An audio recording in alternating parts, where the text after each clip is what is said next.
मैं उम्रा करके आई हूँ, मैं रोजा रसूल दिल देख के आई हूँ। जब मैं उम्रा कर रही थी, काबे का तवाफ कर रही थी, उस टाइम मुझे किसी ने नहीं बोला आप ख्वाजा सरा है, आप परली लाइन पकड़े। अब कितने ख्वाजा सरा मारेंगे, हर गली से ख्वाजा सरा निकलेगा। ताली सिंध असेंबली में भी बजेगी, ये ताली कौमी असेंबली में भी बजेगी। इस्लाम ख्वाजा सराहों को सपोर्ट करता है, इस्लाम में ख्वाजा सरा के हक है। एक बच्चा अगर किसी के पास, कोई भी माँ अपने बच्चे को उठा के तो किसी को नहीं देती। जब वो बच्चा होश संभालता है, जब वो 10-12 साल की उम्र में होता है, तभी उस तशद्दुद तो उस बच्चे को उस घर से होना शुरू हो जाता है। अगर कहीं मतलब कोई किस्मत अच्छी हो, अगर माँ बाप ज्यादा साथ देने वाले हों कि वो मैट्रिक पास कर ले, MA BA कर ले और डबल MA पढ़े लिखे भी ख्वाजा सरा है, वो एक लक होता है। इसमें भी मतलब कोई ऐसे जो गुरु चेला सिस्टम है, जो सुबह के अपना बधाइयाँ ले आए, जो जैसे पुराने घरों में जाते हैं कि बच्चा हुआ कहीं शादी भी जो मिल के आगे 5 नमाज मगरिब के बाद ही घर से बाहर नहीं निकलना है, ये नहीं करना है। एक वो होते हैं जो दिन में सोते हैं, रात को डेक प्रोग्राम करते हैं। एक वो होते हैं जो दिन में सोते हैं, रात को आपको मुख्तलिफ मॉलों पे, सिग्नल पे, शायर फैसल पे इस तरह अजीबों से सरियाम राउट के अंधेरे में रोड पे खड़ा हुआ है। वो किसी अपने ख्वाजा सरा के इंतजार में तो नहीं खड़ा हुआ, आप उसको वर्कर शो कर रहे हैं। क्या किसी ने उससे रुक के पूछा कि रब्बे कायनात ने आपको भी इंसान बनाया है, आपका भी कोई हक है? किसी ने उसके पूछा कि उसके खाने के लिए वफाक ने कितनी जॉबें दे दी, नई हुकूमत आई, उसने कितनी जॉबें अलाउंस कर दी? मरियम नवाज तो शुरू में असेंबली में जाला उठाया तो ख्वाजा सराओं की बड़ी बात करी, ये भी हमारे बहन भाई हैं। बाद में आपने बैंड लगा दिया उनके प्रोग्राम करने पे, इसके कि आपने पूछा कि आपने जो उनके प्रोग्राम पे बैंड लगा दिया, स्टेट शो प्रोग्राम में ख्वाजा सरा हिस्सा नहीं ले सकते, क्यों नहीं ले सकते? वो इंसान नहीं है? कितनी पॉपुलेशन होगी हमारे ख्वाजा सराओं की पाकिस्तान में? एक अंदाजे के मुताबिक आप तो माशाल्लाह प्रेसिडेंट भी हैं, 50 लाख हैं, 5 लाख हैं, कितनी है कुछ पॉपुलेशन? अगर मैं उन ढके छुपे ख्वाजा सराओं को जिक्र करूं जो मुख्तलिफ शोबों में हैं, हाँ। जो मर्दानगी की जिंदगी जी रहे हैं, मगर हैं हमारे ख्वाजा सरा पाकिस्तान में, ठीक है ना? फिर तो ये 10 लाख से भी 20 लाख से भी ज्यादा हो जाएंगे। 20 ठीक लाख? है, ताकि 2010 में एक फैसला आया था 50 मौलानों का, औरत ख्वाजा सरा मर्द से शादी कर सकती है और मर्द ख्वाजा सरा, और मतलब हमारे बंदे हमसे शादियां करें। हमने बोला खुदा को माने। अब अगर मैं तस्वीर बना दूं और बोलूं कि इससे कोई तस्वीर से कोई शादी कर लेगा, तो अगर हम ख्वाजा सरा हैं तो हम मुकम्मल औरत नहीं है। अस्सलाम वालेकुम, टॉक विद अली अतर के आज एक और एपिसोड के साथ आज हम मौजूद हैं। आज का पॉडकास्ट थोड़ा सा मुख्तलिफ नौइयत का है और ये बहुत ही एक इम्पॉर्टेंट सब्जेक्ट है जिसके ऊपर बहुत से लोग बात करते हुए हमें नज़र आते हैं। लेकिन हमने आज उसी हवाले से अपने इस पॉडकास्ट में एक गेस्ट हैं जिनको बुलाया है, और उनको बुलाने का मकसद ये है कि उन अवामिल पे, उन चीज़ों पे आज उनके साथ बातचीत करें जिसका वजह से उनकी जो हमारी जो सोसाइटी है उसमें इन लोगों को बहुत मुश्किलात और दरपेश आती है। तो हमारे दरमियान मौजूद हैं बिंदिया राना, जो कि प्रेसिडेंट हैं जेंडर इंटरेक्टिव अलायंस की भी, और इसके अलावा MTJ अचीविंग ऑर्गेनाइजेशन की भी, और इसके अलावा मेंबर हैं national human right commission Islamabad. अस्सलाम वालेकुम, कैसी हैं आप बिंदिया? आप कैसे हैं? मैं अल्लाह का शुक्र हूँ, ठीक हूँ। सबसे पहले तो मैं थैंक यू सो मच आपका कि आपने इस शो में बुलाया मुझे, क्योंकि आज मैं यहाँ पे खुल के दिल की बात कर सकूंगी। जी जी बिल्कुल। और जैसे कि मैं हमेशा एक चीज़ समझता हूँ कि हम सब इंसान हैं, बीइंग ए ह्यूमन, हमें जाहिर सी बात है उन तमाम चीज़ों के ऊपर जिसके जो राइट्स होते हैं उसके ऊपर भी बात करनी चाहिए। और सबसे पहले तो हमें अपने दीन इस्लाम से, कुरान से एक बहुत बड़ी आयत जिसके अंदर कहा जाता है कि अगर आप किसी एक इंसान का समझ लीजिए जान बचाते हैं तो आपने पूरी इंसानियत की जान बचाई।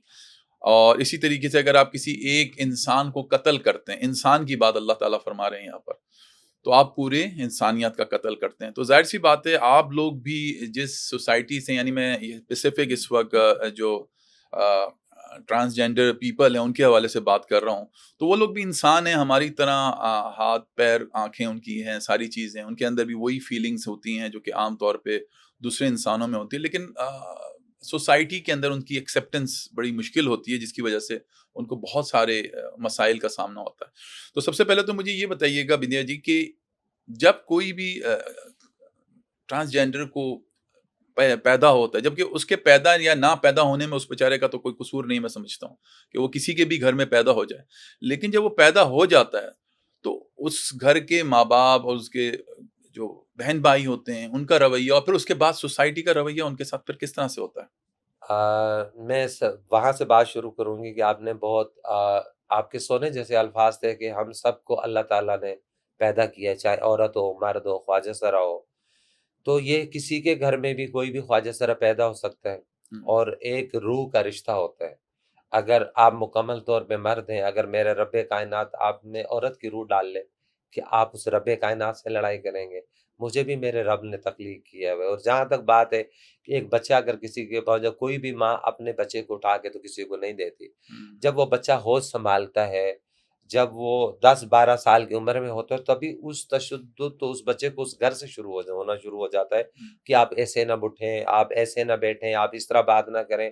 कि वहां से जब वो बच्चा वहीं से वायलेंस का शिकार होता है, फिर जब वो स्कूल, और अगर कहीं मतलब कोई किस्मत अच्छी हो, अगर माँ बाप ज्यादा साथ देने वाले हों कि वो मैट्रिक पास कर ले, एमए बीए कर ले और डबल एमए पढ़े लिखे भी ख्वाजा सराय हैं, वो एक लक होता है कि एक माँ बाप मतलब कहीं पढ़े लिखे सोसाइटी में, अगर यही ख्वाजा सरा अगर डिफेंस में कहीं पैदा हो जाए, डिफेंस फोर्स में, अगर पॉश उनकी एरिया। फैमिली में ऊपर लेवल की फैमिली पैदा हो, तो वो लोग इस चीज में फर्क नहीं करते हैं। वो कहते हैं ठीक है ये ऐसा है तो क्या है, उनको वही तालीम देते हैं। मगर हम मतलब सोचों में पड़ जाते हैं कभी कभार ख्वाजा सरा कि हम फिर किसी से लड़ाई क्या करें, हम तो अपने रब को कहेंगे ना जिसने तख्लीक किया है। मगर अफसोस की बात कहूँगी उन माँ बाप के लिए कि जो 8वीं में 10वीं में बच्चा पढ़ता होता है, तो घर में माँ तो माँ होती है, वो तो वैसे ही प्यार करती है, मगर जो भाई का रवैया होता है, जो बाप का रवैया होता है, वो अच्छा नहीं होता। उसको मतलब आगे पढ़ने नहीं दिया जाता, उसके ऊपर इतने मतलब अल्फाजों के अटैक किए जाते हैं, इतने जुमले कसे जाते हैं, घर से बाहर वाले तो कसते ही कसते हैं। वो तालीम मुकम्मल नहीं करता, वो गुरु चेला सिस्टम में आ जाता है। फिर गुरु चेला जब सिस्टम में आ जाएगा तो वहां आपको क्या है, जब एक गुरु खुद सुबह सवेरे उठता है, नमाज पढ़ता है, वो गलियों में जाते हैं, कहीं बच्चा हुआ है, कहीं शादी हुई, वो मतलब वहां से बधाई ले आएगा, जो मिल गया किस्मत नसीब। अब तो कंप्यूटर दौर आ गया, एक बात है। तो वो बच्चे की जब तालीम पूरी नहीं होगी तो वो दुनिया के रेमो करम पे आ जाएगा ना। अब इसमें भी कैटेगरी है, इसमें भी मतलब कोई ऐसे हैं जो गुरु चेला सिस्टम है, जो सुबह गए अपना बधाइयां ले आए, जो जैसे पुराने घरों में जाते हैं, कहीं बच्चा हुआ कहीं शादी भी, जो मिल के आगे पांचों नमाज मगरिब के बाद ही घर से बाहर नहीं निकलना है, ये नहीं करना है। एक वो होते हैं जो दिन में सोते हैं, रात को डैक प्रोग्राम करते हैं। एक वो होते हैं जो दिन में सोते हैं, रात को आपको मुख्तलिफ मॉलों पे, सिग्नल पे, शायर फैसल पे, इस तरह अजीबों से नकल होगा। मगर इन सब बातों के अलावा हमें एक बात तो सोचनी चाहिए ना, अगर ये ख्वाजा सरा सरेआम रावट के अंधेरे में रोड पे खड़ा हुआ है, वो किसी अपने ख्वाजा सरा के इंतजार में तो नहीं खड़ा हुआ। आप उसको शेष वर्कर शो कर रहे हैं। क्या किसी ने उससे रुक के पूछा कि रब्बे कायनात ने आपको भी इंसान बनाया है, आपका भी कोई हक है? किसी ने उसके पूछा कि उसके खाने के लिए कुछ है या नहीं है, पैसे नहीं है? किसी ने उससे पूछा कि उसके मकान के किराए के पैसे नहीं? हो सकता है वो ख्वाजा सरा बीमार हो, किसी ने उससे पूछा कि आज के दिन बेटा आप क्यों खड़े, ये गुनाह ना कमाएं, ये पैसे ले और जान नमाज बिछाएं, जाके हमारे लिए दुआ करना, आप ये दवाई ले लो, खाना खा लो, ये मुश्किल। मगर हर बंदा अगर उनको गाड़ी में बिठा के उनको यूज करके पैसे देता है, वो ख्वाजा सरा बुरा है, वो बंदा बुरा नहीं है। आप जब एक लोगों को जॉब नहीं देंगे, काम नहीं देंगे, तो वो क्या करेंगे? फिर आप बोलते हैं जी ख्वाजा सरा तो बेगिंग करते हैं हर जगह, सिग्नल पे, रोड पे। यार छोड़े बेगिंग वाला चक्कर, तो आप बोले ही नहीं ना। यहाँ तो गवर्नमेंटें मांगती हैं, सब कुछ मांगता है, नीचे चलो ऊपर मांगता है। ये तो कल्चर है यार, मांगना तो एक कल्चर बन गया ना हमारे में। तो भीख मांगना है, सैलाब आई तो भीख मांगना है, तूफान आई तो भीख मांगना है, कुछ हो गया तो भीख मांगना है नीचे। अगर हमारे आईने पाकिस्तान में बैगिंग जुर्म है, ओके, आईने पाकिस्तान में बेगिंग जुर्म है, तो आप भी तो मांगना बंद करें ना। अगर बिंदिया राना एग्जेक्टिव डायरेक्टर जिया और फाउंडेशन, मैं अपने पेज पे लिखती हूँ कि हमारे ख्वाजा सराओं को ये मसला है, किसी का एक्सीडेंट हो गया, किसी का कोई मसला है, या कोरोना आ गया, या ये मुसीबत, प्लीज डोनेशन चाहिए, तो मैं मांगू तो डोनेशन है। ये देख, आम एक बंदा मांगे तो वो बी के जुर्म में आप उनको सजा दे रहे हैं। मतलब मांगने के स्टाइल अलग हो गए, मगर तरीका वही है। चाहे वो वजीर आजम मांगे, चाहे सदर मांगे, चाहे एक आम शहरी जो ऊपर लेवल का है, मगर गरीब मांगे तो भी कि अमीर मांगे डोनेशन है। यार ये बोलते कासा टूटने वाली बात, पहले ऊपर से तो कासा टूटे, हम तो पिसे हुए हैं ना। तो आप देख रहे हैं ना कि आजकल जंग का माहौल चल रहा है, मगर हम जो रहे यार कोई तफरी तो हो। यार कि चलो थोड़ी देर के लिए हम जंग में, जज्बे में, नारे लगाने में, वो जो टेंशनें हैं राशन की, महंगाई की, कम से कम वो तो भूल गए। जंग में भी तफरी है, ठीक है ना। वो समझ रहे होंगे इंडिया वाले हम डर रहे हैं, हम लड़ रहे हैं। मगर जहां तक ख्वाजा सराओं की बात आ जाती है तो मेरे भाई, मुझे आप ये तो बताओ ना कि वफाक ने कितनी जॉबें दे दी, नई हुकूमत आई उसने कितनी जॉबें अलाउंस कर दी। मरीम नवाज तो शुरू शुरू में असेंबली में जाला उठाया तो ख्वाजा सराओं की बड़ी बात करी कि ये भी हमारे बहन भाई हैं। बाद में आपने बैंड लगा दिया उनके प्रोग्राम करने पे, इसके कि आपने पूछा कि आपने जो उनके प्रोग्राम पे बैंड लगा दिया, स्टेट शो प्रोग्राम में ख्वाजा सरा हिस्सा नहीं ले सकते, क्यों नहीं ले सकते? वो इंसान नहीं है? या फिर आम लड़कियों से वो खूबसूरत दिखते हैं कि आपने बोला जी आपने उन आर्टिस्टों के साइड ले ली, उस पिछे हुए तबके को छोड़ दिया। तो यार ये अलग अलग बांटना छोड़ें, हम सब एक हैं, चाहे औरत है मर्द हैं, रब की तख्लीक है। अगर एक माँ बाप, अब देखो 2018 का कानून साजी का बिल वो सेनेट से पास हुआ, नेशनल असेंबली से पास हुआ, कि इस टाइम एक जमात है, मैं उनका नाम नहीं लूंगी क्योंकि मैं सारी जमातों की इज्जत करती हूँ, कि हजरत अली का कौल है आपके पास जो होगा आप सामने वाले को वही देंगे। तो मेरे पास इज्जत होगी तो मैं अगले को इज्जत ही दूंगी, अल्फाज अच्छे दूंगी।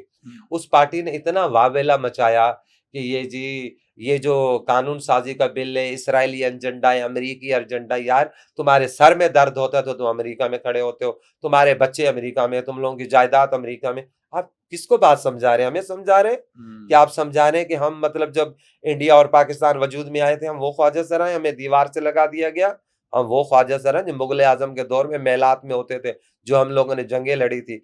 आपका आज का ख्वाजा सरा कोई जाहिल नहीं, आज का ख्वाजा सरा पढ़ा लिखा है। आपने पेचों पे बोले, हमने पेचों पे आपको जवाब दिया।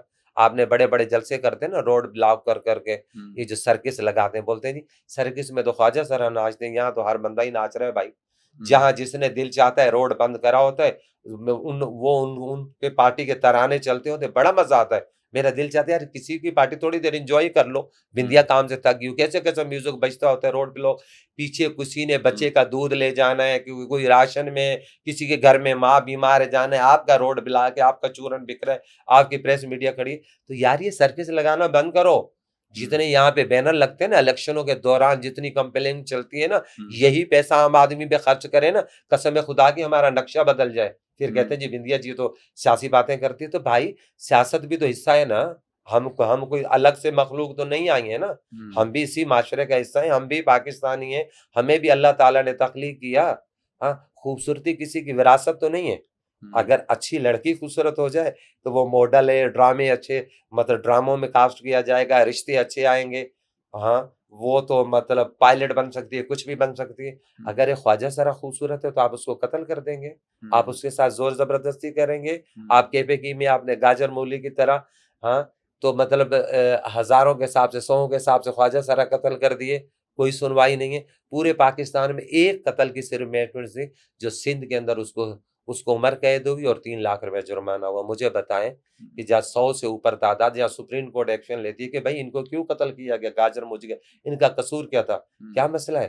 कि अगर मैं किसी से अगर दोस्ती नहीं करना चाहती तो वो मुझे कत्ल कर दे।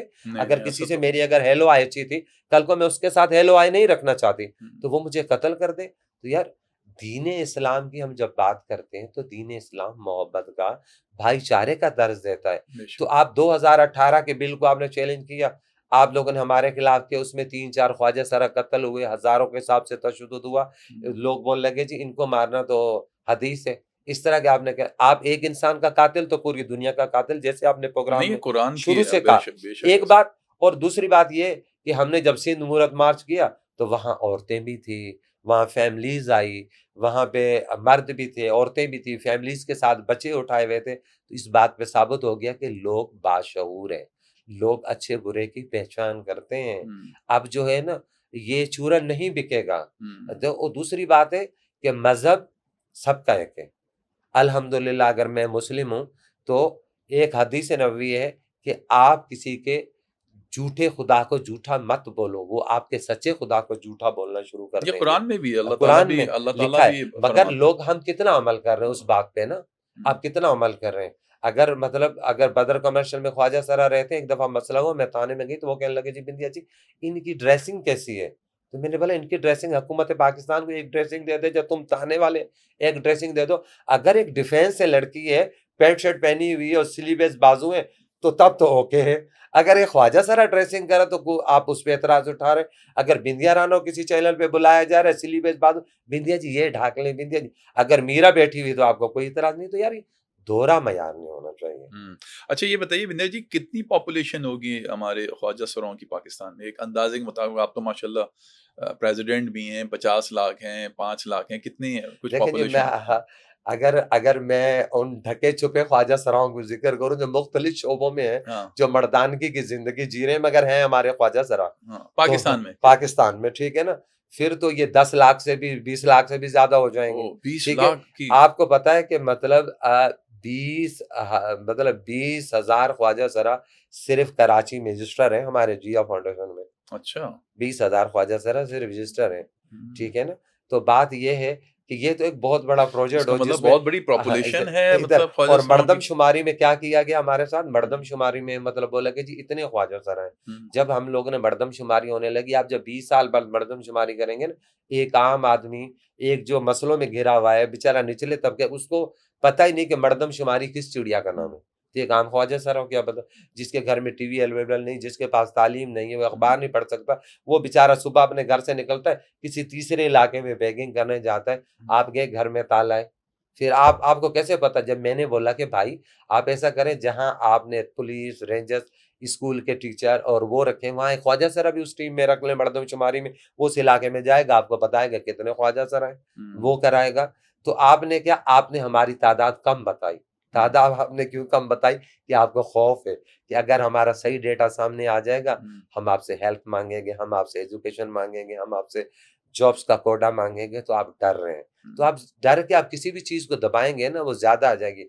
वाहिद हमारे ख्वाजा सरा हैं, हमारे में कोई हिंदू ख्वाजा सरा हो, क्रिश्चियन हो, सिख हो, मुसलमान हो, हम एक प्लेट में खाते हैं, एक प्लेट में पीते हैं। अगर किसी का इंतकाल हो जाए, हम उसकी रस्म और रिवाज उसके मजहब के तहत करते हैं। हम बोलते हैं कि मजहब बाद में, इंसानियत पहले, क्योंकि आप जब इंसानियत की बात करेंगे ना, तो आप आगे जा सकते हैं। नहीं, उसमें तो कोई शक नहीं, आप लोगों की बॉन्डिंग बड़ी स्ट्रांग है माशाल्लाह। और ये जो गुरु चेले का जो आप लोगों का बॉन्ड है, मतलब सोसाइटी के अंदर वो बच्चे जिनको उनके घर वाले उसकी उनको एक्सेप्ट नहीं कर रहे होते हैं, वो बाकायदा वो जो गुरु होता है वो अपने कस्टडी में लेता है और वो फिर उसको किसी भी तरह से वो उसको देखिए, अगर गुरु चेला सोसाइटी के सिस्टम हाल है, पे नहीं छोड़ता, बल्कि गुरु वो एक चेला तरह से सिस्टम भी आजकल बड़ा दिन ब दिन डैमेज होता जा रहा है, क्योंकि पहले हर जगह मतलब गुरुज को बुलाया जाता था, वहाँ कोई बच्चा हुआ, कोई भी इवेंट होता था। आजकल तो तुझे पता,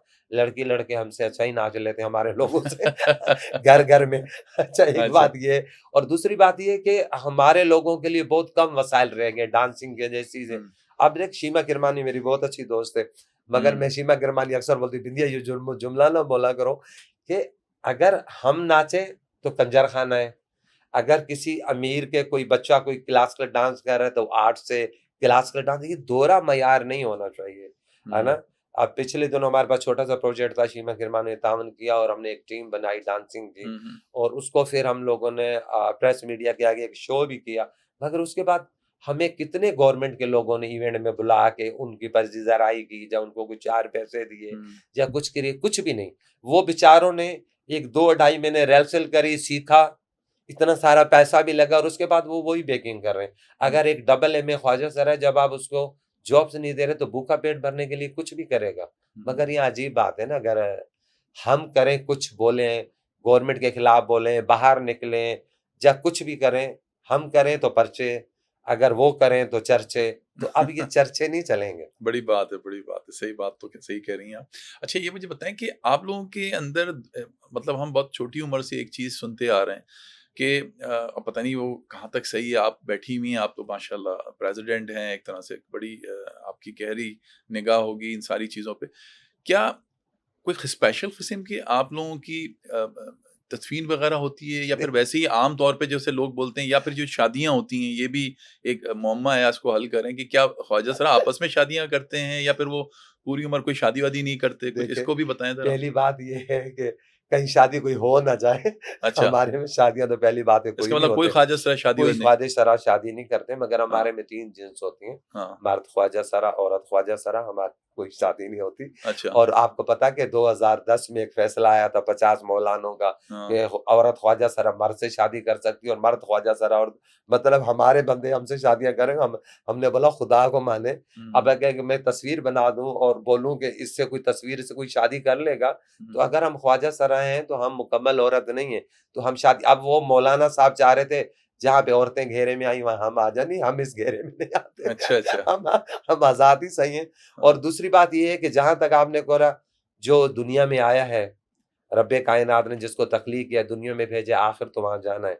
आप बोले हमारा कोई कब्रिस्तान अलग नहीं होता, सिर्फ ये होता है इसका मतलब आम जो आम कब्रिस्तान जो जहाँ पर कब्रिस्तान आते हैं वही आते उसी हैं, में उसमें तो उसी कोई में। आप लोगों को मसाइल का शिकार नहीं होता कि नहीं, कोई मसाइल का तदफीन करने शिकार नहीं कम से देते। कम हम कब्रिस्तान में मसाइल का शिकार नहीं होते, अब इतनी तरक्की कर गए। हाँ। और दूसरी बात ये होती है कि हम रोना पीटना बहुत कम रखते हैं। दुनिया में दुखों के सिवा तो मेरे भाई कुछ मिला नहीं होता। जब मैं ये बात करती हूँ तो मेरी आंखों में इसलिए आंसू भर आते हैं कि 2018 के बिल को जब चैनल किया गया, जी आप लोगों के पास बच्चे आ जाते हैं कम उम्र ही, उनके माँ बाप का मशवरा हो जाना। जी मैं इन लोगों को बोलना चाहती हूँ, जब किसी को कोई मर जाता है ना, वो उसका बहन भाई के राब्ते में होता है, वो कमाता है अपने बहन भाइयों का सपोर्ट। जब मर जाता है ना, तो हम उनको कॉल करते हैं, इनका इंतकाल हो गया है।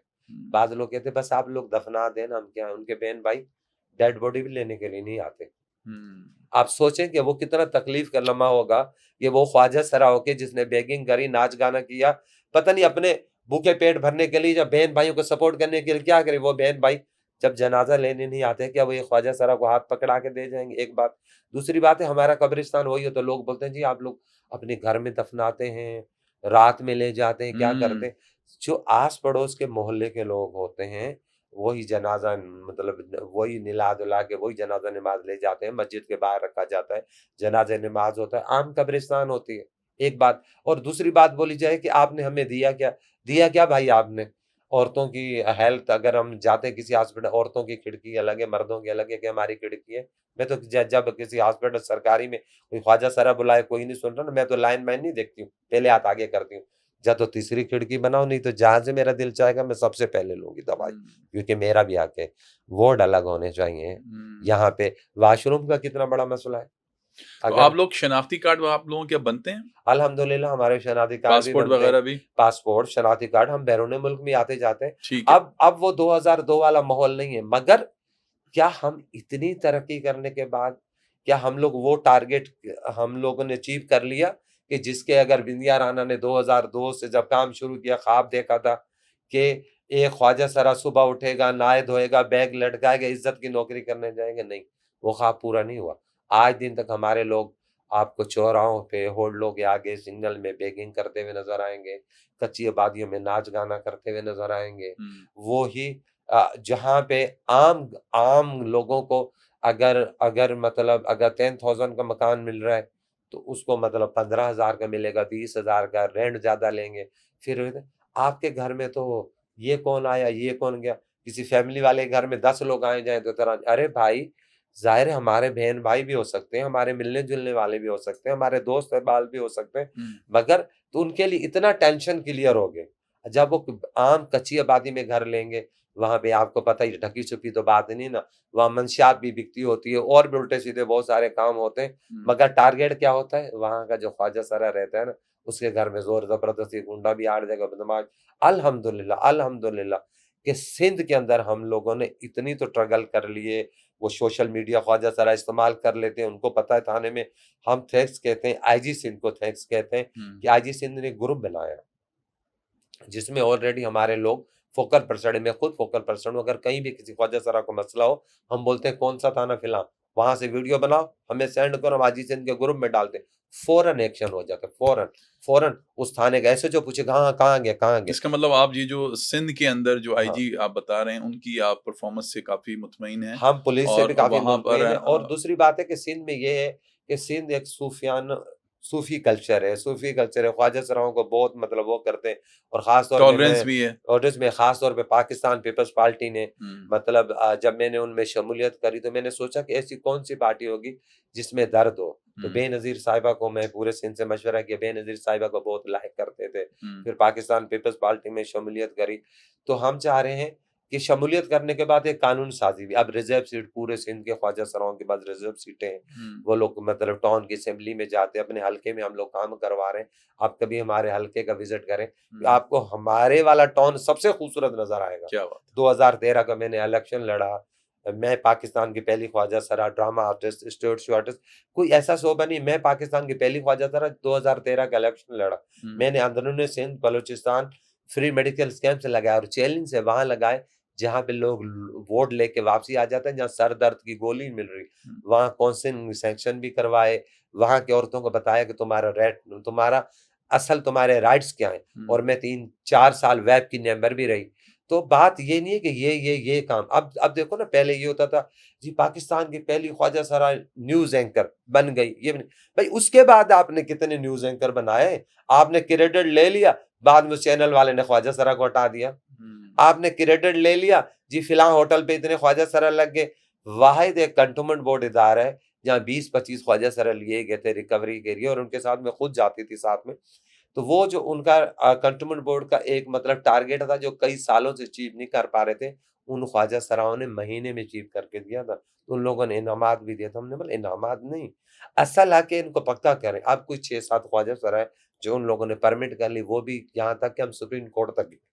तो आप सोचे कि ऐसा माशरा कि आप बोलते हैं फिर भी हम वो लोग तो नहीं है ना जिन लोगों ने मुल्क और कौम की दौलत लूटी, हम वो लोग तो नहीं है जो रेपिटिस्ट लोग तो नहीं है, हम कोई दहशतगर्द तो नहीं है, हम लोग कोई लूट मार कर, हम वो लोग हैं जो लोगों की बिन बुलाए खुशियों में शरीक होते हैं, मुल्क और कौम की दुआएं करने वाले लोग हैं। फिर लोग इस तरह की क्यों एलर्जी, कुछ लोगों को एलर्जी है।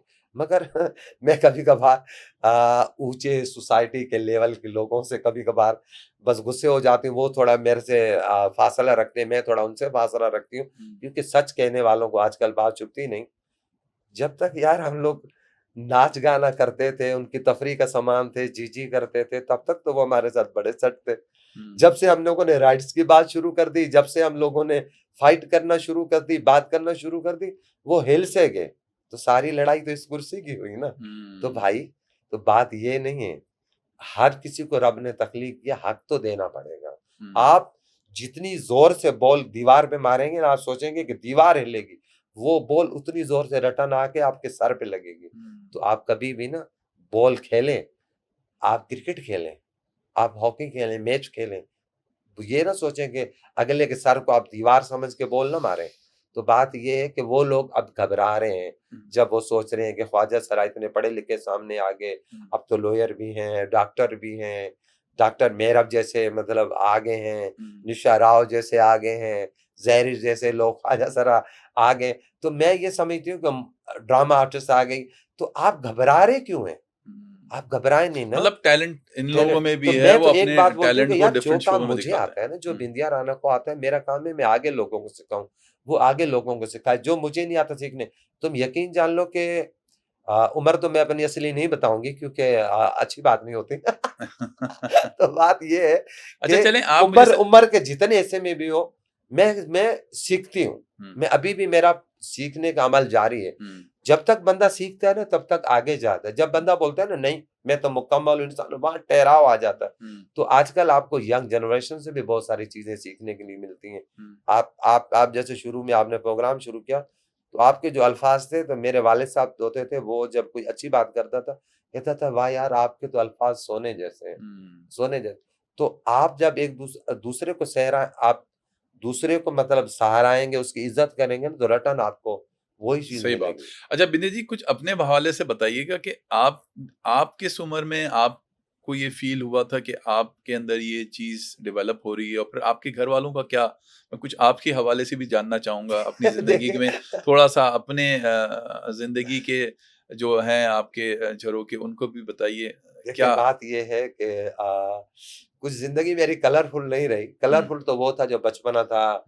मैं समझती हूँ 14 साल की उम्र में जब मुकम्मल तरीके से समझा। कहाँ से ताल्लुक था आपका? हाँ, कराची में ही? कराची से ताल्लुक था। मेरी पैदाइश लियारी की है, ओए होए, लड़ाई फटे वाले इलाके। बड़ा खतरनाक इलाका है लियारी का।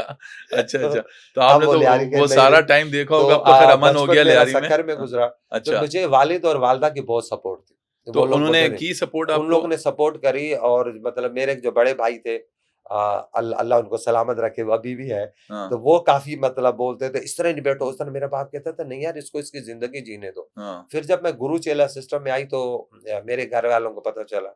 मेरे वालिद साहब ने एक दिन घर पे बुलाया मुझे, उसने बोला आप अलग रहना चाहती थी तो मैंने अलग फ्लैट आपको लेके दिया, मासी रख के दी। तो ऐसी क्या मुसीबत आ गई कि मैंने सुना कि आप तुम गुरु के साथ जाते हो। तो मैंने बोला पापा घर बैठ के मैं परेशान होती हूँ, तो मैंने जब गुरु बनाया, वो लोग कहीं रात में शादी ब्याह में जब फंक्शन में जाते हैं तो मैं भी साथ में चली जाती हूँ।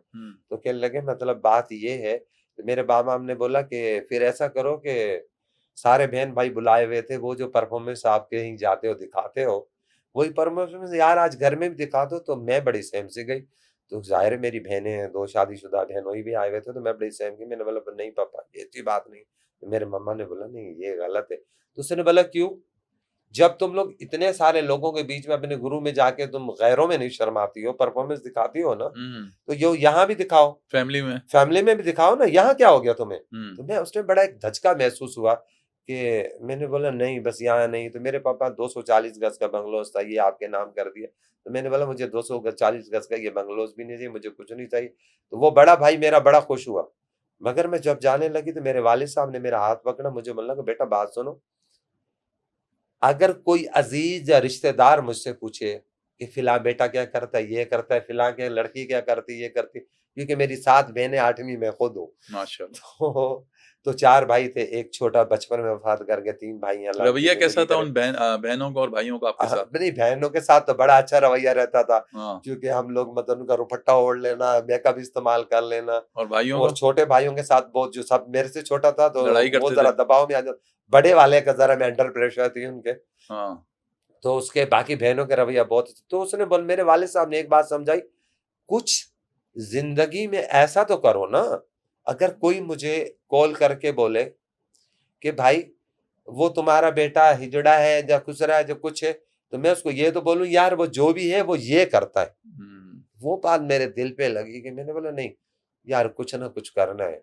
अच्छा विनय जी, हमारी मालूमात के मुताबिक आपने माशाल्लाह एज अ ड्रामा आर्टिस्ट भी आपने काफी ड्रामों में काम किया।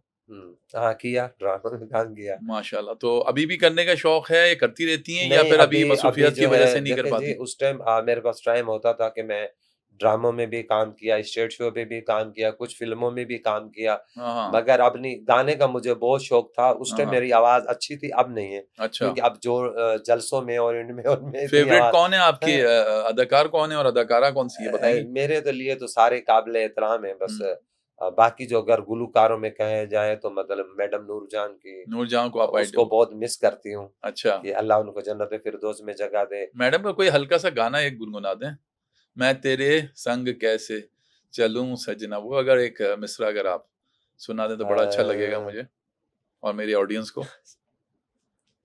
मैं तेरे संग कैसे चलूं साजना, तू समंदर है मैं साहिलों की हवा। अब ऐसे आवाज रही नहीं नहीं नहीं, है। अच्छा आपने अच्छा परफॉर्म तो किया भाई, क्या बात है। वो जब जवानी हुआ करती थी, खैर जवानी तो अभी भी है, मैं बुढ़ापा मुझे पसंद नहीं है। तो बात ये भाई एज इज ओनली नंबर, हमेशा लोग कहते हैं एज ओनली से नंबर होता देखिए है मैं तो और ये आदमी समझती हूँ, दिल से हमेशा जवान रहना चाहिए देखिए नहीं बंदे मैं को। ये समझती हूँ कि जो बंदा दूसरों के लिए जीता हो, जो एक्टिव हो ना काम हाँ करने में, हाँ, वो कभी भी बूढ़ा नहीं होता। ये बात सही जो है। बंदा हाँ जेलस पुना और रोज लोगों के हाँ रस्तों में रुकावट डाले ना, हाँ वो जल्दी बूढ़ा हो जाता है। हाँ हाँ, बहरहाल ये कि दिल तो बहुत चाहता था करने के, मगर कि जो टाइम मेरा एंजॉय करने का था, मस्ती करने का था, वो मैंने एक्टिविज्म में गुजार दिया, काम में गुजार दिया। वैसे मुझे खुशी है कि जैसे आपने शुरू में कहा, हम HIV एड्स की जब बात करते हैं, मैंने HIV पे हेल्थ पे काफी काम किया UNDP के साथ, और अफसोस के साथ कि उन लोगों ने हमारे से काम छीना।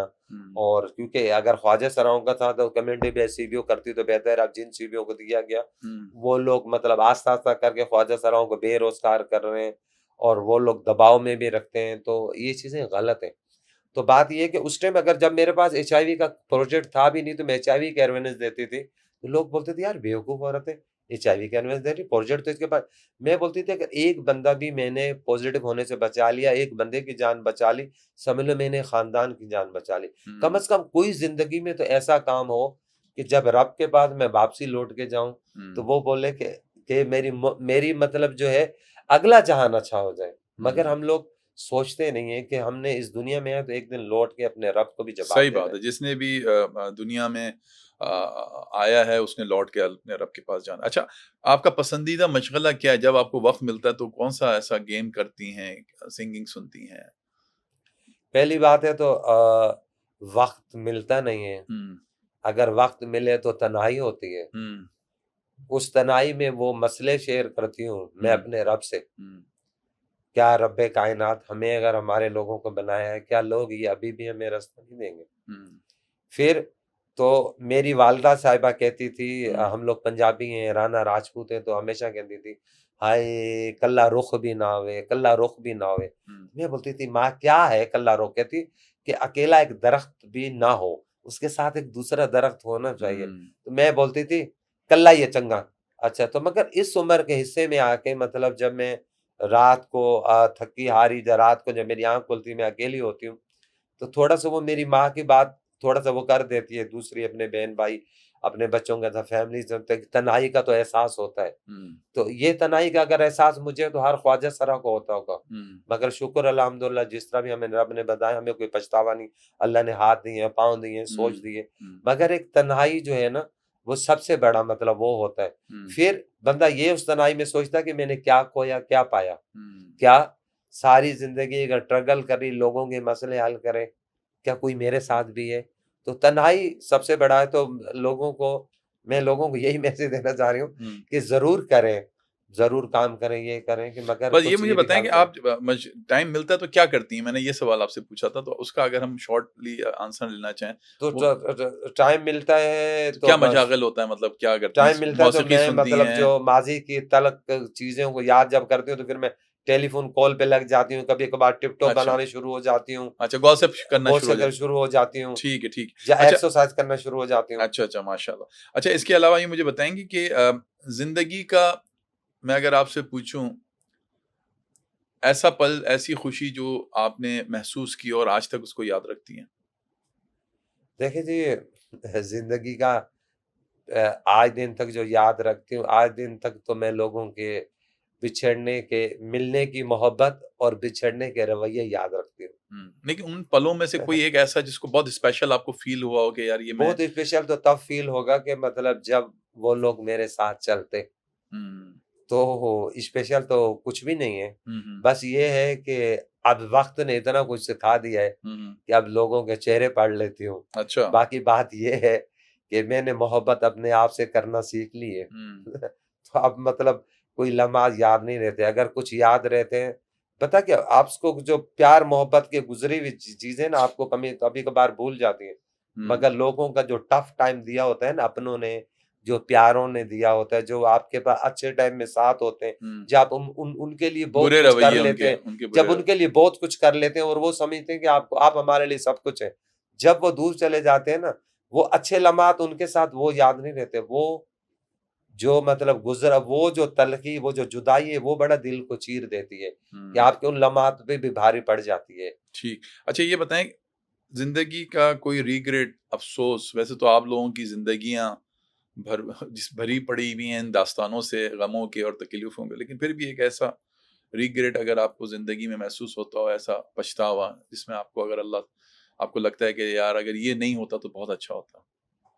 नहीं, अल्हम्दुलिल्लाह के कोई पछतावा नहीं है? मतलब मेरी बात सुनो, मुझे कोई पछतावा नहीं। अपनी इस पे भी कि आपको मैं अल्लाह ने ख्वाजा ख्वाजा सरा हूँ। सरा देखो मैं बना, बता रही हूँ ना कि यहाँ पे कोई रिग्रेट, अफ़सोस नहीं है? कई फाउंटेन हाउस देखे जहाँ पे लोग अपनी फैमिलियाँ छोड़ जाते हैं, अम्मी छोड़ हुँ। जाते हैं, अब्बू छोड़, हमारे ख्वाजा सराओं की बुढ़ापे में बहुत किस्मत कर दें। हुँ। मगर हाँ, अगर मतलब अगर कभी-कभार अगर मैं सोचती हूँ तो ये चीज़ सोचती हूँ कि लोगों के रवैये कब चेंज होंगे, बस ये थोड़ी सोच है। अच्छा। बाकी जो पछतावा या तलख चीज़ें, हुँ। वो तो ज़िंदगी का हिस्सा है। पर मैं इस आपके प्लेटफ़ॉर्म से ना उनका शुक्रिया अदा बिल्कुल नहीं करूँगी जो अब तक मेरे साथ हैं, हुँ। मेरा साथ दे रहे हैं। हुँ। मैं उनका शुक्रिया ज़रूर अदा करूँगी जिन लोगों ने समझा कि आप ख्वाजा सरा हैं, हिजड़े हैं, खुसरे हैं, आप कुछ नहीं कर सकती हैं। हुँ। तो वो बैरियल, उनकी वो बातें सुनने के बाद मुझे एक जोश आया और मैंने वो बैरियल क्रॉस किए। हुँ। तो वो मैंने वोट उठाए, हुँ। वहाँ इज़्ज़त पाई जहाँ वो 1 वोट उठा रहे थे, मैं 2 उठा रही हूँ, तो मैं उनको थैंक्स कहती हूँ कि हम्म, शायद आप ये अल्फाज ना कसते और मेरे में ये हिम्मत ना आती। यानी कोई पछतावा नहीं, अल्हम्दुलिल्लाह आप मुतमईन हैं अपनी अल्हम्दुलिल्लाह मैं जिंदगी से। अपनी जिंदगी से मुतमईन हूँ। ठीक है। पछतावा तो उन लोगों का हो जिन लोगों ने मेरा साथ छोड़ा और अब वो साथ के लिए हाथ आगे कर रहे हैं। ठीक। अच्छा, खाने पीने का शौक है विद्या जी? आ, खाने पीने का शौक मुझे बहुत ज्यादा, चटपटी चीजें मैं क्या बहुत पसंद। आपको आपका पसंदीदा खाना क्या है? देसी खाने मुझे ज्यादा पसंद है। अच्छा, कुकड़ उकड़ देसी खाती हैं देसी क्या? नहीं नहीं नहीं नहीं, कुकड़ बुकड़ नहीं खाते। मैं मतलब जो है सादा, मतलब मगर मेरा इस टाइम जो हाँ, अभी मेरी तबीयत है, हाँ, पहले मैं मतलब कढ़ाई हो गई, हाँ, चिकन टिक्का हो गया, ये चीजें वो चीजें, बिरयानियां वगैरह, ये हाँ, मैं खाने के अभी भी खा लेती हूँ कभी कभार, अच्छा, मगर अब तबीयत इजाजत नहीं देती। अच्छा, खाना मतलब चटपटा हो, मिर्ची तेज हो, मैं तीखा खाना पसंद नहीं करती। ठीक है। अच्छा बिंदे जी, अगर एक मशहूर ज़माना एक फ़िल्म बनाई थी इंडिया वालों ने, वो मिस्टर इंडिया, जिसपे वो वॉच पहनते थे और वो गायब हो जाता था बंदा, हम्म, और वो नज़र नहीं आता था, डिसअपीयर हो जाता था। अगर आपके पास भी ऐसी कोई वॉच आ जाए, हम्म।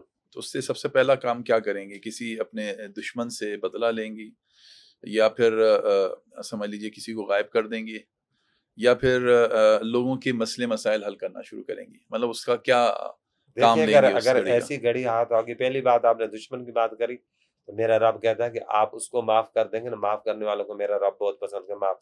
बाकी अगर ऐसी घड़ी हाथ आ जाती है, तो सबसे पहले मैं वजीर आजम और सदर के कान में बात जाके डालूंगी कि भाई कुछ इधर भी ख्याल कर लो, कच्ची आबादी की तरफ देख लो, पानी मतलब के अपने टैंकर मसाइल पैसों पे बताएँगी। मिल रहे हैं, अपने मसाइल, और हमारे ख्वाजा सराहों को भी हाँ, उन मतलब यानी इतना इज्जत मुश्किल हो नवाजों गया है वज़ीर आज़म और सदर तक पहुँचना कि आपको गायब होना पड़ेगा और वहाँ तक फिर पहुँचना होगा। जाना पड़ेगा फिर जाके आप वो कि अपनी हम भी बात इंसान है, करेंगे। कुछ हमारे लिए भी बात कर लो। अच्छा, अच्छा भाई, एक बात बड़ी कहा जाती है कि जो जितने भी ये जो ख्वाजा सर हैं, अगर ये बद्दुआ देते हैं तो इनकी बद्दुआ बड़ी लगती है। क्या हकीकत है? क्या क्योंकि ये लोग कहते हैं कि अबे भाई किसी ख्वाजा सरा की तुम्हें अगर बद्दुआ अगर वो दे देना, तो समझ लो तुम्हारे होते हुए काम भी है ना, देखिए वो बात खराब हो जाए। ये क्या है वाक़ई ऐसी देखिए इतनी बात दर्द ये है, होती है आप लोगों की चलो बद्दुआओं में?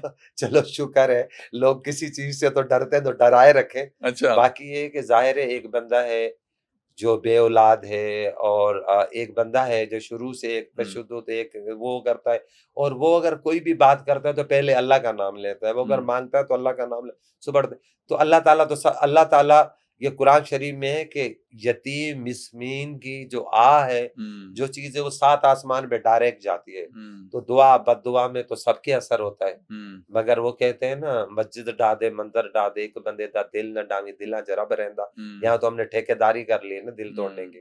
तो ख्वाजा सरा की दुआ और बददुआ में ख्वाजा सरा की भी असर है, एक आम आदमी, मगर ख्वाजा सरा की ज्यादा इसलिए असर है कि जब वो रात की तन्हाई में अकेला बैठता है, जो उसको दुख देता है ना, हुँ, जब उसके वो रब से मुखातिब होके जान-नमाज बिछा के वो जब आंसू गिराता है ना, हुँ। ओहो फिर आप सोचें। तो मैं लोगों को ये बोलती हूँ, आप हमें कुछ ना दें, कुछ भी ना दें, इज्जत दे दें, इखलाक से बात कर लें, यही हमारे लिए काफ़ी है। क्योंकि सोसाइटी के धुतकारे हुए होते हैं बेचारे, उन लोगों को उस तरीके से वो तमाम चीज़ें जो कि आम मर्द और औरत को मुयस्सर होती हैं, उनको शायद नहीं मिलती, ना वो जॉब्स मिलती हैं, देखिए, ना अब वो हम बेचारे नहीं मामलात रहे हैं। हैं, अब हम बेचारे वाला सवाल अब हटा दें। हाँ, जैसा कोई सवाल करेगा वैसा जवाब मिलेगा, आप हुँ, बेचारे नहीं रहे। हुँ, अब बैकिंग तो लाइक हमारा कल्चर है ना, सब मानते हैं यार, हुँ। क्या मसला है? बेचारे वाला अल्फाज आप हटा दें। अच्छा ये जो अब अच्छा ये जो हमें कुछ लोग ये भी बताते हैं कि ये जो मुख्तलिफ जो सिग्नल्स के ऊपर खड़े होते हैं, बाज़ दफ़ा उनमें कुछ मर्द भी होते हैं, वो जो ख्वाजा सरा सुनो बने हुए होते हैं, और है ना वो एक्चुअल में ख्वाजा सरा होते ही नहीं है। वो देखें क्योंकि उन बिज़नेस इतना ज़बरदस्त है, ये इतनी इतनी उनकी आमदनी हो जाती है डेली बेसिस पे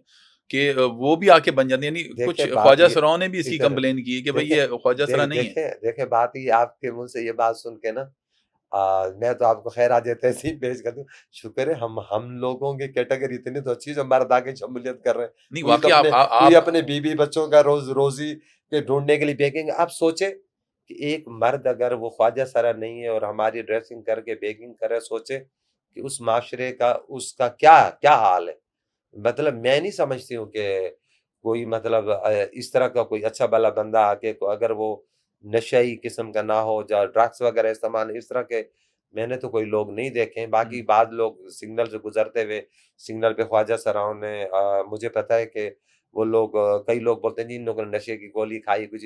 इतनी अगर गर्मी पड़ रही वहां से गुजरने वाले, कोई बोलता है यार तुम रीमा लग रही हो, कोई बोलता है यार तुम तो इतने लंबे चौड़े हो, तुम्हें तो फौज में होना चाहिए। तो इस तरह के जब जुमले कसते हैं, आप 10 मिनट हमारे वाली ड्रेसिंग में किसी सिग्नल पे किसी पार्क में आप बैठ के तो देखें, आपको लग पता जाएगा कि लोग किस तरह के सवाल करते हैं। तो जब लोगों के इतने सारे सवाल होते हैं ना, वो उनको दिमागी मरीज बना देते हैं। हम बोलते हैं जरूरी थोड़ी कि आपके सर में कोई डंडा मारे खून बहे तो आपके साथ तशद्दुद हुआ।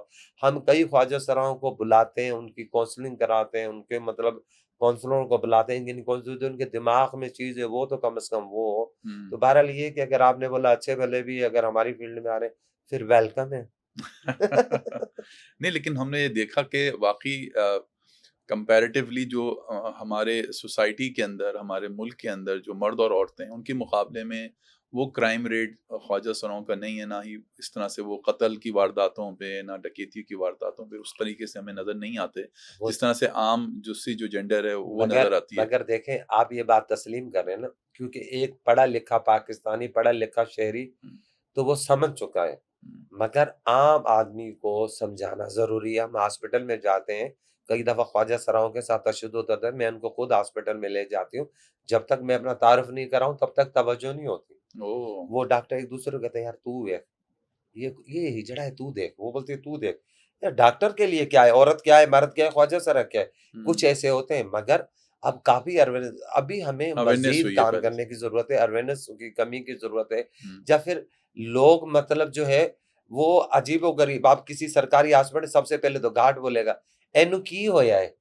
कपड़े तो बड़े सोहणे पाए ने। अच्छा, इंज इंज अच्छा, ये है बड़े नंबर दे के जाओ। भाई हम किसी को बीमार को लाएँ, आप नंबर माँग रहे हैं। वाक़ई में ऐसी बातें करते मैं बोलती हूँ इस तरह के बोलते हैं, तो बंदा बोलता है कि पहले इस गार्ड को 2-3 लगाऊँ फिर हॉस्पिटल जाऊँ। हैं? हाँ, तो ज़्यादातर ख्वाजा सरा सरकारी हॉस्पिटलों में जाती क्या मिलती है? एक पर्ची, दवाइयाँ बाहर से लो। हाँ, हुँ, इतनी बड़ी लाइन लगी होती है कि मैं अगर बीमार हूँ सुबह से लेके शाम तक खड़ी हूँ, नंबर नहीं आया जी, हुँ, अगले हफ्ते फिर ओपीडी होगी। तो इससे अच्छा अब ख्वाजा सरा बेचारे जब इस तानाकशी से इन चीज़ों से होते हैं, तो वो लोग स्टोर से दर्द की गोली ले लेंगे, कुछ उसको बता देंगे मुझे पीड़ हो रही है, मुझे सर दर्द हो रहा है मुझे, तो स्टोर से लेना पसंद करते हैं क्योंकि इस सवालात से बड़े तंग होते हैं। हम हुँ, ख्वाजा सरों को अवेयरनेस देते हैं कि डॉक्टर एक माँ-बाप है, उसको आप खुल के बताएँ आपको जो भी तकलीफ है। हुँ, आप उनको खुल के बताएँ कि आपके साथ जिस्म में मसला क्या है। जब वो इस तरह पहले दवाई खाते रहते हैं, 1 गोली फिर उसके बाद 2 गोली फिर उसके बाद 3 गोली, ज़ाहिर है वो दर्द वो तो वो मुकम्मल इलाज नहीं होगा तो ये मसले होते हैं। हुँ, आपको पता था पिछली दफ़े जो हमारा कानून साज़ी का बिल था, वो जी वो अपना शरीयत कोर्ट में चला गया, शरीयत कोर्ट से हुक्मनामा आया जी, उसके ऊपर बॉन्ड लग गया जी, सर्जरी नहीं करा सकते। मुझे ये बताओ, इतने बड़े-बड़े सर्जरी सेंटर, पार्लर खुले हुए हैं, क्या औरत और मर्द आर्टिस्ट नहीं करवा रहे?